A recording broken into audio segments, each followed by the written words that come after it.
Well, itu adalah emotional roller coaster yang akan kita hadapi sebagai investor 1-2 tahun ke depan.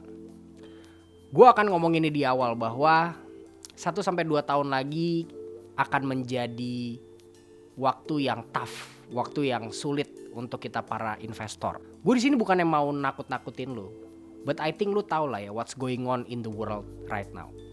Kita sebagai investor kadang-kadang harus bisa menerima fakta juga. Ya, bisa menerima fakta dan bisa menerima kondisi bahwa investasi saham itu memang tidak selalu mudah.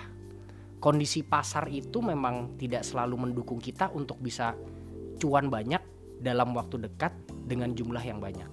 So gue akan paparkan fakta-faktanya, akan gue balut dengan pemikiran-pemikiran logika tentang apa sih yang akan kita lalui sebagai investor 1-2 tahun ke depan, dan kita sebagai investor tuh harus gimana. Nama gue Gary dari Wayne Investment. Welcome to One Take One Topic.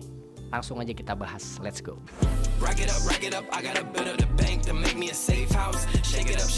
So gue buka dulu kamus investasi gue untuk kita bahas akan hal ini, karena ini akan menjadi percakapan yang cukup menarik ya. Jadi mayoritas investor di Indonesia tuh memang COVID generation. Jadi kita melalui atau kita lahir dari periode market yang super bullish. 2020, 2021 itu nikmat banget. Ya mungkin lu realize transisi habis dari itu 2022, 2023 ini market cenderung flat ya. Rasanya juga cari cuan gak semudah beberapa tahun yang lalu. Tapi ini akan menjadi lebih buruk ya menurut gua. Ya, menurut kapasitas pemikiran gue merasa bahwa market akan lebih challenging 1-2 tahun ke depan. Sebenarnya bukan berarti gue menyarankan elu untuk keluar dari market nggak invest sama sekali, enggak gitu. Karena yang namanya investasi saham itu harus konsisten, lu harus lakukan terus menerus di kondisi market seperti apapun, ya kan? Gimana caranya lu mau cuan banyak kalau ada challenge sedikit lu cabut, ada challenge sedikit lu cabut. Jadi gue gak pernah menyarankan untuk lu leave the market, karena begitu lu keluar dari market, lu gak invest 1-2 tahun gitu misalkan, ya lu akan start new lagi. Pemikiran lu tuh udah gak tajam lagi, analisa lu udah gak tajam. Jadi never leave the market, tapi lu ubah strategi lu adjust ekspektasi lu. Itu yang paling penting. Dan gue analogikan investasi itu sama kayak kita mancing guys ya. Sama-sama mancing ikan nih, sama-sama mancing cuan. Tapi bedanya 2020 sama 2021 itu ibarat kita mancing ikan di atas kapal ya. Pancingan-pancingan itu udah kita kait-kaitin semua di pinggir kapal ya. Kapal itu jalan kenceng, trolling tuh namanya. Kita tinggal nunggu aja gitu ya kan di kapal. Begitu ada yang kegigit, wah ada cuan, langsung kita tarik. Itu 2020, 2021 kayak gitu, enak banget. Nah kalau 2023, 2024, 2025 sama aja sebenarnya kayak kita mancing. Tapi bedanya adalah kita mancing tuh ibarat kita dilepas di samudra ya. Kita dijatohin di samudra, dikasih tombak, udah dah lu nyelam deh tuh, mancing dah lu sana. Ya sama-sama bisa dapat ikan ya kan, sama-sama bisa dapat ikan tuna gitu, bisa dapat ikan marlin juga bisa. Tapi prosesnya akan lebih challenging, akan lebih susah gitu. Oke, kita langsung masuk ke isinya. Kenapa gue bilang investasi atau trading 1-2 tahun ke depan itu akan lebih sulit? Jadi simple. 1-2 tahun ke depan risk atau resikonya itu akan lebih prominent, akan lebih berat, akan lebih menonjol dibandingkan dengan rewardnya. Lu tau lah ya apa yang terjadi di dunia saat ini. Ukraine sama Rusia perang, Israel sama Palestina konflik, dan konfliknya luar biasa ekstrim. Kondisi ekonomi barat juga kurang baik, inflasi masih terus menghantui, interest rates juga masih tinggi, China ekonominya juga kurang kuat. Banyak banget faktor-faktor negatif. Nah ini kan sebenarnya faktor-faktor ini yang kita nilai sebagai resiko di market. Ya kalau banyak sekali hal-hal buruk yang terjadi di saat yang bersamaan, bukan berarti market itu akan tumbang, tapi confident investor untuk investasi itu akan menurun. Terutama investor-investor yang besar, big money. Karena ya resiko mereka tinggi karena mereka menginvestasikan uang yang luar biasa besar gitu. Jadi mereka akan cenderung bermain aman gitu. Entah mereka simpen cash atau mungkin mereka beli aset-aset seperti emas gitu kan. Ya intinya tuh gitu, confidence-nya turun, uang-uang besar juga partisipasinya berkurang, akhirnya capital flow di market juga kecil, akhirnya nggak bisa mendorong market itu untuk naik. Ya kalau market itu susah didorong, susah naik, artinya jadi susah cuan gitu kita semua investor-investor retail. Karena seberapa besar pun uang kita nih, kita berkolaborasi retail mencoba untuk mengangkat market, ya percuma kalau uang-uang gede itu pada akhirnya nggak masuk. Ya kalau kita perhatiin tren reksadana aja, aset under management di tahun 2023 ini setiap bulan trennya terus turun. Artinya apa? Artinya banyak juga investor-investor yang nggak confident dengan reksadana dan narik uangnya, entah mereka mungkin pakai untuk belanja, traveling, atau mereka simpen di bank, atau mereka switch ke saham-saham yang aman atau ke aset-aset yang aman, I don't know gitu. Tapi intinya uang yang berputar di dunia investasi ini semakin lama semakin menurun, which is itu nge-reflect bahwa confident dari investor itu juga semakin menurun. Dan ketidakyakinan investor besar ini juga salah satu contohnya adalah Michael J. Burry. Lu pasti tahu lah, Michael J. Burry itu adalah seorang investor yang bisa cuan banyak di tahun 2008 di saat market itu crash. Intinya dia nge-short market di tahun 2008. Lu kalau belum nonton filmnya, nonton Big Short, yang main itu Christian Bale, orangnya itu Michael J. Burry. Dia ngelakuin hal yang sama. Dia nge-short market lagi sekarang, 1,6 miliar US dollar kalau nggak salah. Jadi dia bertaruh bahwa market Amerika di tahun 2024 itu bakalan tumbang. Kita juga harus tahu tapi logikanya kenapa dia ngelakuin hal itu. Bukan berarti Michael J. Burry itu percaya bahwa 2024-2025 market itu akan crash.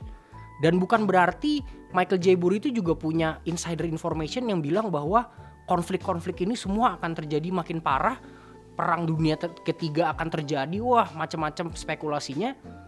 Bukan itu, tapi itu adalah sesuatu yang menurut gue rasional untuk dilakukan. Karena gini, lebih aman saat ini untuk kita betting bahwa market dalam jangka pendek itu bakalan turun, bakalan crash, daripada kita berharap saham itu bakalan rally, market itu bakalan bullish.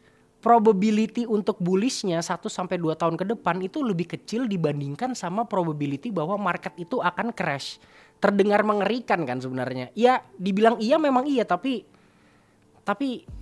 oke, gue kasih tahu lu kenapa sih market itu lebih cenderung mudah untuk crash daripada bullish. Jadi gini, untuk market bullish itu banyak banget hal-hal atau faktor-faktor yang harus terjadi di saat yang bersamaan. Ekonomi Amerika harus membaik, inflasi harus turun, interest rates harus stabil, ekonomi Eropa harus bangkit, ekonomi Cina harus bangkit, komoditas harganya harus turun supaya ekonomi bisa back to normal. China juga ekonominya harus kembali normal. Konflik-konflik perang-perang ini yang ada semua harus berhenti. Lu bayangin, gimana caranya kita bisa expect semua hal ini bisa baik dalam jangka waktu dekat? Susah banget. Sementara kalau hal-hal ini nggak beres, ya kita jangan expect market bisa bullish kayak 2020-2021. Nah cuman kebalikannya, kalau lu mau berharap market itu crash, cuman perlu satu hal. Cuman perlu ada satu rudal atau satu roket yang salah sasaran. Ya, entah nyasar ke Mesir lah, atau nyasar ke Turki lah, atau kemana, atau tiba-tiba China invasi Taiwan. Udah gitu, lu gak usah peduli apapun yang lain. Kalau misalkan perang atau konflik geopolitik di dunia ini semakin panas, lu jangan expect market untuk bisa perform dengan baik. Dan sangat rasional untuk lu expect market itu bakalan crash. Karena kalau perang atau geopolitik intens terjadi di dunia ini, ya lu jangan harap ekonomi itu akan baik gitu loh. Lebih gampang atau market itu lebih cenderung untuk bearish daripada bullish. Walaupun kenyataannya kembali lagi rumus dasar seorang investor adalah ya kita nggak tahu apa yang akan terjadi di masa depan. Bisa aja sebelum akhir 2023 ini semuanya beres. Ya, semuanya damai. Ya kalau kayak gitu mah enak gitu. Kita invest jadi gampang lagi. So saran gue buat kalian ya, jangan gara-gara lu denger hal-hal seperti ini terus lu takut, akhirnya lu gak invest sama sekali. Ya kalau kita collectively takut di investasi ya, beli saham, ya ujung-ujungnya market akan menjadi lebih susah naik lagi gitu. Jadi memang perlu dorongan-dorongan dari investor-investor yang memang tahan banting, investor-investor yang memang percaya, investor-investor yang handal dan fundamentalis untuk bisa membawa market ini tetap stabil atau bahkan jadi perform dengan baik gitu. Nah, cuman secara mindset menurut gue ada beberapa hal yang kita harus adjust gitu. Yang pertama adalah ya kita harus adjust ekspektasi. Kita jangan expect return yang gila-gilaan ya. Kita jangan expect untuk bisa cuan dalam jangka waktu pendek ya. Ekspektasi kita harus kita adjust, harus kita turunin sedikit. Jangan expect return atau cuan investasi kayak tahun 2020 2021. Karena kita berada di realita yang udah berbeda nih sekarang ya. Jadi hanya sekedar mengadjust ekspektasi itu bisa membawa mood ya atau emosional kita dalam berinvestasi itu jadi jauh lebih baik. Yang berikutnya adalah jangan lupa bahwa di kondisi genting kayak gini, cash itu menurut gue always the king ya. Jadi jangan lu invest uang lu 100% ke saham, apalagi ke kripto atau even ke aset apapun gitu, ke obligasi, reksadana, jangan. Kalau gue sih biasanya sekarang gue akan keep 30-40% cash ya. Supaya apa? Supaya kalau memang market itu ada gejolak-gejolak turun sementara ya gue bisa bermanuver dengan lebih leluasa. Kalau misalkan kita punya duit misalkan 1M terus semua 1M itu kita investin ke saham, tiba-tiba hal-hal buruk terjadi yang kita takutin ini kejadian semua, ya kita nggak bisa bermanuver lagi gitu. Yang ada kita malah panik, kita akhirnya ngap-ngapan gitu kan, ya mau dijual juga takut, mau di average down juga nggak bisa, susah gitu. Apalagi kalau konflik semakin memanas, kita perlu duit untuk sehari-hari. Ya itu kacau gitu. Jadi menurut gue cash 30-40% lu harus tetap simpen. Nah yang berikutnya menurut gue, kalau misalkan di kondisi seperti sekarang, baiknya kita investasi short term, mid term atau long term. Kalau menurut gue pilihannya cuma ada dua, yaitu better lu investasi bener-bener pendek atau lu bener-bener trading jangka pendek. Jadi lu gak megang saham yang terlalu lama. Ya karena kalau lu megang saham yang setengah-setengah lama, mungkin kayak 3 bulan, 6 bulan, gejolaknya tuh bisa kondisi dunia tuh bisa berubah dengan sangat cepat gitu. Jadi gue nggak sarankan untuk mid term investing di saat-saat kayak gini. Kalau lu mau invest lama, ya lu lama sekalian, bener-bener Warren Buffett style, Loke Hong style. Ya lu nggak peduli mau dunia 1, 2, 3 tahun ini bakal gimana, selama lu beli wonderful company ya kan, Mercy harga bajai, ya santai-santai aja karena toh kita mau jual saham 10, 15, 20 tahun lagi gitu. Jadi pilihannya menurut gue cuma dua, nggak ada middle ground antara lu invest pendek banget atau lu invest panjang banget. Menurut gue pilihannya cuma itu. Nah pertanyaan selanjutnya, diversifikasi tuh perlu atau enggak? Ya kalau gue pribadi, karena gue memang tipe orang yang tidak terlalu banyak diversifikasi ke aset kelas yang berbeda. Kripto gue nggak pegang, obligasi gue nggak pegang, reksadana sangat sedikit, deposito juga gue nggak ada, dan investasi gue itu memang mayoritas di saham dan sisanya itu di cash. Karena memang dari dulu gue percaya bahwa saham itu adalah instrumen investasi yang gue paling mengerti. Ya jadi gue akan tetap bermain di ranah-ranah saham. Cuman mungkin yang tadinya mungkin gue banyak saham-saham yang spekulatif, small caps, mid caps, gue akan pindah ke saham-saham yang defensif dulu. Jadi kalau diversifikasi menurut gue nggak harus banget lo lakukan gitu, karena kalau misalkan kondisi semakin buruk ya aset apapun mungkin kecuali emas, silver ya akan jatuh juga gitu. Obligasi akan ambrol, reksadana bakalan ambrol, saham bakal ambrol, kripto bakal lebur, semuanya gitu. Jadi menurut gue diversifikasi nggak perlu. Kalau gue pribadi, strategi gue apa ya? Kalau strategi gue yang pertama adalah gue akan selalu mengedepankan fundamental. Baik gue trading ataupun gue invest, gue akan selalu ngelihat fundamentalnya. Ini ada satu hal yang penting ya, kata-kata gue. Lu harus bermain di zona nyaman, bukan di zona aman, oke? Ngerti gak maksud gue? Nyaman itu artinya adalah lu bermain di ranah yang lu emang tahu. Entah lu mau trading atau lu mau invest, lu hindari saham-saham yang lu gak pernah beli sebelumnya. Jadi kalau gue udah punya watchlist nih sekarang, sekitar ada 100 saham yang setiap hari gue liatin, yang gue at some point pernah analisa di perjalanan investasi gue, ya gue akan selalu berkutat di situ-situ aja. Gue menolak ide-ide baru di kondisi-kondisi kayak gini gitu. Karena menurut gue membeli sesuatu yang kita nggak tahu itu akan mengekspos kita kepada level of risk yang kita juga nggak tahu. Kayak contohnya misalkan, wah seru banget nih saham brand naik terus ya. Walaupun kadang-kadang ada rasa kepo juga gitu, saham setiap hari naik. Tapi kita juga nggak tahu saham itu akan naik sampai kapan. Karena kita nggak pernah nganalisa saham itu, nggak pernah bener-bener tahu itu perusahaan sebagus apa, potensinya kayak apa. Jadi gue selalu menghindari ide-ide baru. Walaupun itu ide-ide yang menarik. Gue akan berkutat kepada saham-saham yang gue tahu aja di zona nyaman gue. Jadi menurut gue, lu juga harus seperti itu. Entah lu trading ataupun lu invest, ya lu tetap pilih saham-saham atau lu trading di ranah-ranah saham yang at some point pernah lu analisa, yang lu cukup familiar dengan fundamental atau pergerakan sahamnya. Ini penting ya. Yang berikutnya yang selalu gue lakukan, gue akan selalu buy low ya.